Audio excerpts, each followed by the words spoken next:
Assalamualaikum. Welcome to Apply for New Job. FMA female medical assistant Pakistan air force. इस video में आपके साथ एक कैंडिडेट अपना फ़ीमेल मेडिकल असिस्टेंट का एक्सपीरियंस शेयर करेंगी। वीडियो स्टार्ट करने से पहले अगर आपने अब तक अप्लाई फॉर न्यू जॉब को सब्सक्राइब नहीं किया तो चैनल को सब्सक्राइब कर दें और बेल आइकन को प्रेस कर दें ताकि मज़ीद न्यू आने वाली वीडियोस आप तक पहुंचती रहें। इससे पहले मैं एक वीडियो शेयर कर चुका हूं जिसमें मैंने डिफरेंट सेंटर्स का एक्सपीरियंस शेयर किया है जो कि कैंडिडेट्स का एक्सपीरियंस है। अगर आपने वो वीडियो नहीं देखी तो वो वीडियो भी आपको डिस्क्रिप्शन में उसका लिंक मिल जाएगा, तो वो वीडियो भी आप देख सकते हैं। ओके। अस्सलाम वालेकुम, माय नेम इज़ मारी लियाकत। मैं आप लोगों के साथ अपने फ़ीमेल मेडिकल असिस्टेंट के टेस्ट का एक्सपीरियंस शेयर करना चाहती हूँ।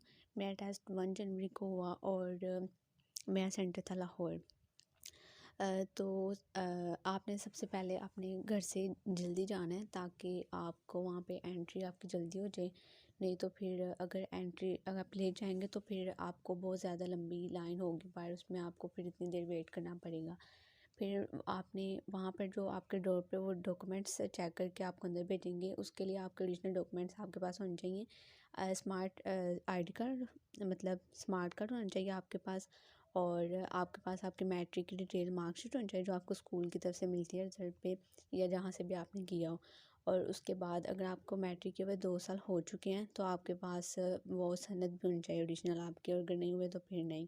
और अगर आपके पास स्मार्ट कार्ड नहीं है तो मतलब अगर आप बिलो 18 हैं तो आपके पास ओरिजिनल बे फॉर्म आपने लेकर जाना है अपना। और अगर आपका आईडी कार्ड प्रोसेसिंग में स्मार्ट कार्ड तो फिर आपने उसका टोकन लेकर जाना है साथ। फिर उसके बाद वो चेक करेंगे डॉक्यूमेंट्स और सारी रजिस्ट्रेशन स्लिप भी जिसके ऊपर आपकी पिक अटैच होनी चाहिए। फिर वो आपको अंदर भेज देंगे वहाँ पर। फिर उसके बाद वो वेरिफिकेशन वगैरह में सारे डॉक्यूमेंट्स वगैरह वेरीफाई होंगे, फ़ोटोग्राफ होगी।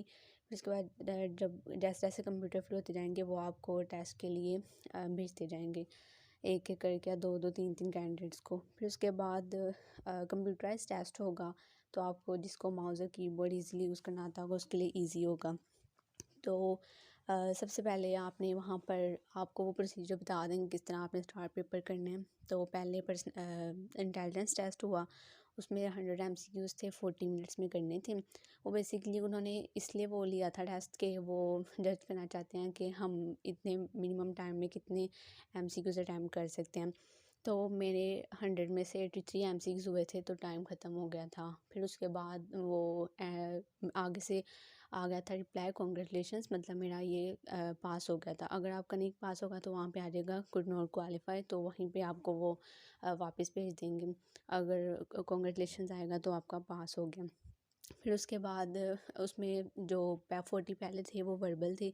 वो ज़्यादा सीरीज़ वाले बहुत इजी सीरीज़ थी, किसी में 2 का डिफरेंस था, किसी में 2 ऐड किया था, किसी में माइनस, और किसी में मल्टीप्लाई वगैरह इजी से थे। और या फिर अंदर 4-5 न्यूमेरिकल टाइप के क्वेश्चंस थे, इस तरह से कि अगर एक मैं आपको एग्जांपल बता दी कि एक था कि इफ़ जो है price of 9 pencil is ₹150, then how what will be the price of 15 pencils, इस तरह करके इजी सी कैलकुलेशंस थी वर्बल वाले में। फिर उसके बाद नॉन वर्बल में वो शेप्स वाले थे, और उसमें ज़्यादा यही थे कि कौन सी shape, which shape is different from other, या फिर कोडिंग वाले थे 4-5, और which shape will come next, easy था वो भी। फिर उसके बाद इंग्लिश का पोर्शन था, वो स्टार्ट किया। तो उसमें 50 MCQs थे, 20 मिनट्स में करने थे। उसमें ज़्यादा प्रेपोजिशन का यूज़ था, और या फिर use of May can, easy था बहुत, मतलब इंग्लिश का पोर्शन ईजी था, 20 मिनट्स में करना था, मेरा सिर्फ 8 मिनट्स में हो गया था। फिर उसके बाद वो भी मैंने एंड किया पेपर, तो कॉन्ग्रेचुलेशंस आ गया, इसमें पास होगी। फिर उसके बाद नेक्स्ट आगे स्टार्ट हुआ फिज़िक्स का। उसमें 25 MCQs थे, 20 मिनट्स में करने थे। और फिज़िक्स के लिए मैं आपको कुछ चैप्टर बताती हूँ, आप सिर्फ वही पढ़ के चल जाओगे तो आपका सारे का सारा क्लियर हो जाएगा। सबसे पहले जो 9 क्लास की बुक है उसमें से आपने 6 चैप्टर जो पावर काइनेटिक एनर्जी वाला चैप्टर है वो वाला करके जाना है, और उससे आगे वाला जो, तो उसके बाद 7 चैप्टर जो है, जो पास्कल्स लॉ और यंग्स मॉडुलस लॉ, वो वाला चैप्टर आप एक दो बार रीड कर जाएं। और उसके अलावा जो 10 क्लास की फ़िज़िक्स की बुक्स हैं उसमें से चैप्टर नंबर 1 और चैप्टर नंबर 3, सिर्फ ये फ़िज़िक्स के आप 4 चैप्टर रीड करके जाएंगे तो आपका सारा के सारे 25 MCQs अटैम्प्ट हो जाएंगे। इन्हीं में से सारे MCQs आए हुए थे। तो वो भी मेरा तकरीबन 11 मिनट्स में हो गया था। टाइम 20 मिनट्स का था, टाइम का कोई इशू नहीं होता, वो मैनेज हो जाता है, बस इंटेलिजेंस में थोड़ा सा होता है कम। फिर उसके बाद वो मैंने एंड पेपर किया तो उसमें भी कांग्रेचुलेशंस आ गया, मतलब मेरा ये भी पास हो गया था। फिर उसके बाद बायो का टेस्ट था।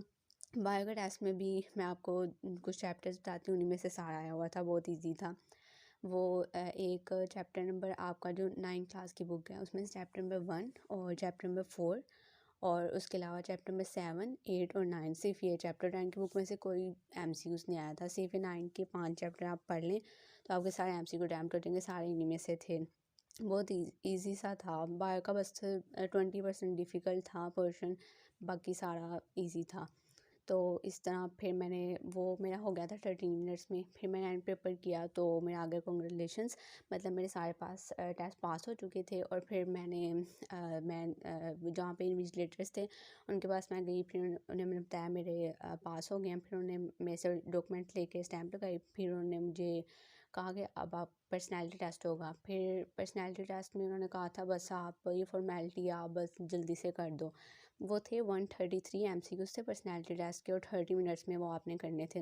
उसमें उन्होंने इस तरह ही पूछा हुआ था कि आप दूसरों की मदद करने में कैसा महसूस करते हैं। उर्दू में था वो, 4 ऑप्शंस थे उसके कि बिल्कुल, बिल्कुल भी नहीं या बहुत ज़्यादा, इस तरह के ऑप्शन थे। वो भी ईजी था। या आप अपने आप को से मुतमिन हो, इस तरह के MCQs थे। वो आपने अपनी पर्सनैलिटी के अकॉर्डिंग आपने उनको मार्क करना है। फिर उसके बाद वो करने के बाद उन्होंने कहा कि अब आप जाओ मेडिकल के लिए, उन्होंने भेज दिया मुझे। मेडिकल में सबसे पहले उन्होंने हाइट चेक की थी, उसके बाद वेट और उसके बाद आईसाइट चेक की थी और उसके बाद चेस्ट का साइज़ मेजर किया था। फिर उसके बाद उन्होंने इंटरव्यू के लिए फॉर्म फिल करवाया था एक। फिर उसके बाद फॉर्म फिल वो आपको बता देंगे किस तरह फिल करना है। और फिर इसके बाद इंटरव्यू के लिए भेज देते हैं। इंटरव्यू में के लिए जब जाना है वहाँ पर रिसेप्शन पे वो आपके जो डॉक्यूमेंट्स होंगे उनकी वो कॉपी, वो फिर डॉक्यूमेंट्स की आपने कॉपी करवा के उनको देनी है। और साथ अपनी पिक भी लेकर जानी है। जो पास होंगे उन्होंने साथ अपनी पिक भी उनके पास होनी चाहिए और आईडी कार्ड, फादर के आईडी कार्ड की कॉपी भी होनी चाहिए। मतलब जो पास हो जाते हैं उनके पास।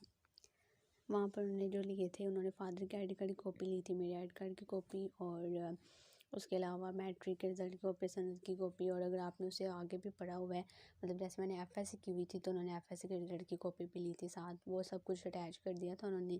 फिर उसके बाद उन्होंने इंटरव्यू के लिए भेजा। मेरा 6 नंबर था और मतलब उस दिन हमारे 400 से 500 तक कैंडिडेट्स थे वहाँ पे, तो 15 ने पास आउट किया था टेस्ट। फिर उन्होंने हमें 1 बाय 1 इंटरव्यू के लिए भेजा। मेरा 6 नंबर था। तो इंटरव्यू में मैम थी, उन्होंने सिर्फ सबसे पहले उन्होंने पूछा कि उन्होंने कहा कि जब मैं अंदर एंटर हुई उन्होंने मुझसे कहा सिट डाउन, मैं बैठ गई। तो फिर उन्होंने पूछा, सबसे पहले उन्होंने पूछा व्हाट्स योर फादर डू, तो फिर मैंने बताया और फिर उसके इंग्लिश में वो पूछते हैं क्वेश्चंस। फिर उन्होंने मुझसे कहा कि मैट्रिक के मार्क्स मेरे पूछे। फिर उसके बाद उन्होंने मेरे से कुछ स्पेलिंग सुने इंग्लिश के, उन्होंने एक सैनिटाइज़र के स्पेलिंग सुने, एक डोर के, एक क्लॉक के और सराउंड के। और फिर उसके बाद उन्होंने पूछा why do you want to join Air Force, क्या आप एयरफोर्स क्यों ज्वाइन करना चाहते हैं। जो भी आपके रीज़न होंगे वो आपने बता देंगे। फिर उसके बाद बस उन्होंने कहा अल्लाह हाफिज़, फिर मैं आ गई। फिर उसके बाद अभी मेडिकल का कुछ पोर्शन बाकी था, फिर उन्होंने फिर मेडिकल के लिए भेज दिया था।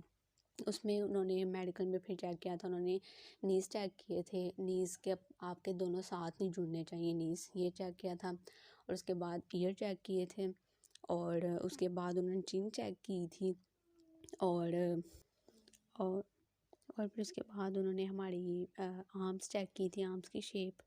और फिर उसके बाद उन्होंने फुट चेक किए थे कि फ्लैट नहीं होने चाहिए हमारे। फिर उन्होंने जिनका सब कुछ क्लियर था उनको उन्होंने घर वापस भेज दिया था। हम सुबह 7 बजे की मतलब मैं गई थी और 5 बज चुके थे तब तक।